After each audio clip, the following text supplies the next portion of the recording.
जी अस्सलाम वालेकुम, क्या हाल है? सब लोग खैरियत से हैं। जैसे जैसे गर्मी में इजाफा हो रहा है वैसे वैसे हमारे पौधों की ग्रोथ रुकती जा रही है। पत्तियां ड्राई हो रही हैं और बनने वाले फूलों फलों की मिकदार में भी कमी आ चुकी है। तो आज की वीडियो में मैं आपसे शेयर करूंगा इस तरह के प्रॉब्लम्स मौसम गर्मा में क्यों आते हैं और उसका क्या सलूशन है। अगर आपके प्लांट्स के साथ भी कुछ ऐसे ही है तो आप इस फर्टिलाइज़र का इस्तेमाल करते हुए अपने पौधों की ग्रोथ को तेज़ भी कर सकते हैं, फूलों फलों की क्वांटिटी में इजाफा कर सकते हैं और पौधों को डेड होने से बचा सकते हैं। ये फर्टिलाइज़र बिल्कुल मुफ्त में अपने घर में कैसे बनानी है और किन प्लांट्स के लिए इस्तेमाल करनी है, ये तमाम बातें आपसे शेयर करूँगा। वीडियो को आखिर तक वॉच करें। तो चलिए वीडियो शुरू करते हैं। चैनल को अभी तक सब्सक्राइब नहीं किया, चैनल को सब्सक्राइब और वीडियो को लाइक कर दें। सबसे पहले बात समझते हैं कि मौसम गर्मा के अंदर जब टेम्परेचर हाई होता है तो हम खाद देते हैं, मिट्टी के अंदर हरारत में इजाफा होता है। अगर हम मौसम गर्मा में मौसम सरमा वाली खादें दें या नॉर्मल रूटीन वाली खादें दें तो मिट्टी का दर्जा हरारत और भी बढ़ जाता है, जिसके नतीजे में क्या होता है, कोई भी प्लांट है उसकी रूट्स सड़ना शुरू हो जाती हैं। जब रूट्स सड़ती हैं ऊपर से पौधा भी डेड होना शुरू हो जाता है, पत्तियां ड्राई होना शुरू हो जाती हैं, बनने वाले फूलों फलों की मिकदार में कमी आ जाती है, पौधे हरे भरे नहीं रहते।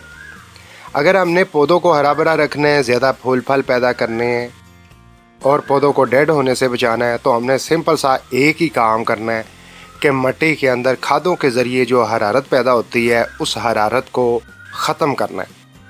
मिट्टी से खादों के ज़रिए हरारत को ख़त्म करना ज़रूरी है। तो उसके लिए आप ऐसी खाद का इस्तेमाल करें जिसके अंदर हरारत ना हो बल्कि ठंडी खाद हो। ये जो मेरे हाथ में आप लिक्विड देख रहे हैं इसमें ये ख़ासियत है कि जहाँ इसमें नाइट्रोजन है, पोटाशियम है, फास्फोरस है, मैग्नीशियम है, कैल्शियम है, दीगर न्यूट्रिएंट्स एलिमेंट भी पाए जाते हैं, वहाँ पर ये खाद मिट्टी के अंदर जाके ठंडक पैदा करेगी, पौधों की रूट्स तेज़ी से डेवलप होंगी और पौधे भी हरे भरे होंगे। बिलखसूस उन पौधों के लिए इस्तेमाल करें जिन पौधों के ऊपर सब्जियां बनती हैं या फूल बनते हैं। जो पौधे पहले डेड होते दिखाई दे रहे थे, पत्तियां ब्रांचेस खुश्क होती दिखाई दे रही थी, इस फर्टिलाइज़र को 2 मरतबा मुसलसल इस्तेमाल करेंगे तो आपके पौधे लश ग्रीन हरे भरे बुशी होंगे। आपने इस लिक्विड फर्टिलाइज़र को बनाना कैसे है, बहुत ही सिंपल है। तो सबसे पहले आपने क्या करना है, इस तरह का ले लेना है खुला बर्तन, उसके अंदर डाल लेना है पानी। फिर हमने क्या करना है, तरबूज जो हम खाते हैं उसके छिलके बाहर फेंकते हैं, आइंदा आपने बाहर नहीं फेंकने, इस तरह छोटे छोटे टुकड़े करके इस पानी के अंदर शामिल करते हैं। अगर आपके पास बड़ा बर्तन है, ज़्यादा खाद बनाना चाहते हैं तो फिर आप इसी तरह जो साबुत तरबूज के छिलके होते हैं, बड़े बड़े छिलके होते हैं, वो पानी में इसी तरह डाल सकते हैं। छोटे छोटे टुकड़े करने से खाद जल्दी तैयार हो जाती है। तो इस तरह छोटे छोटे टुकड़े करके आपने बर्तन को भर देना है। उसके बाद क्या करना है, 1-2 चम्मच सिरके का डाल लेना है और एक मरतबा मिक्स करके 2 दिन के लिए शेडी एरिया में रख दें। 2 दिन के बाद पानी का कलर इस तरह तब्दील हो जाएगा। फिर हमने क्या करना है, छानने की मदद से या इस तरह हाथ रख के ये जो लिक्विड तैयार हुई है इसे दूसरे बर्तन में निकाल लेते हैं। वापस इन छिलकों में दोबारा पानी डाल के सिरके का 1 चम्मच डाल के दोबारा रख देते हैं। 2 दिन के बाद फिर लिक्विड तैयार होगी, उसका फिर इस्तेमाल कर सकते हैं। तो आप ये अमल 3 मरतबा दोहरा सकते हैं। आगे आ जाते हैं जी, ये जो हमने लिक्विड निकाला है इसका इस्तेमाल कैसे करना है वो भी बहुत सिंपल है। जितनी ये लिक्विड है उससे डबल क्वांटिटी में आपने सादा पानी लेना है। इस तरह मिक्स करें। मिक्स करने के बाद सब्जियों वाले पौधों और फूलों वाले पौधों में डाल दें। जो पौधे डेड होते दिखाई दे रहे हैं, जिनके ऊपर फूल बनना बंद हो चुके हैं या जिनके ऊपर सब्जियां छोटी छोटी बन के जड़ जाती हैं या सब्जियां बन ही नहीं रही, तो आप इस लिक्विड का इस्तेमाल हफ्ते में 2 मरतबा भी कर सकते हैं।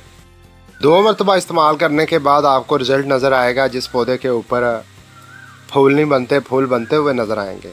जिन पौधों के ऊपर सब्जियां नहीं बनती उन पौधों पर आपको सब्जियां बनती हुई नज़र आएंगी, क्योंकि इस लिक्विड फर्टिलाइज़र का कमाल ही ये है कि न्यूट्रिएंट्स के अलावा ये मिट्टी को ठंडा रखेगी और मिट्टी ठंडी होने से पौधों की रूट्स बहुत तेज़ी से डेवलप करेंगी तो आप इस तरह जितनी चाहें लिक्विड तैयार कर सकते हैं, जितने चाहें प्लांट्स को इस लिक्विड से फर्टिलाइज कर सकते हैं। दूसरी तमाम दीगर खादें हैं वो 15 दिन में, 20 दिन में, महीने में एक मरतबा देनी चाहिए। ये वाहिद एक ऐसी फर्टिलाइज़र है जिसे आप हफ्ते में 2 मरतबा इस्तेमाल करें। आपके पौधे मुतासर नहीं होंगे, बल्कि मिट्टी ठंडी ठार रहेगी और पौधे हरे भरे लश ग्रीन होंगे, फूल और सब्जियां बहुत सी पैदा होंगी। आइंदा आप तरबूज के इन छिलकों को बाहर गिराने के बजाय खाद के तौर पर इस्तेमाल करें। एक तो ये माहौल दोस्त भी है, दूसरा ये है मिट्टी के अंदर कुदरती एक ज़रख़ेज़ी पैदा करने वाला एक ज़रिया। मुझे उम्मीद है वीडियो में बताई गई इन्फॉर्मेशन आपको पसंद आई है। वीडियो को लाइक कर दें, दोस्तों के साथ शेयर करें। मिलते हैं अगली वीडियो में। अल्लाह हाफ़िज़।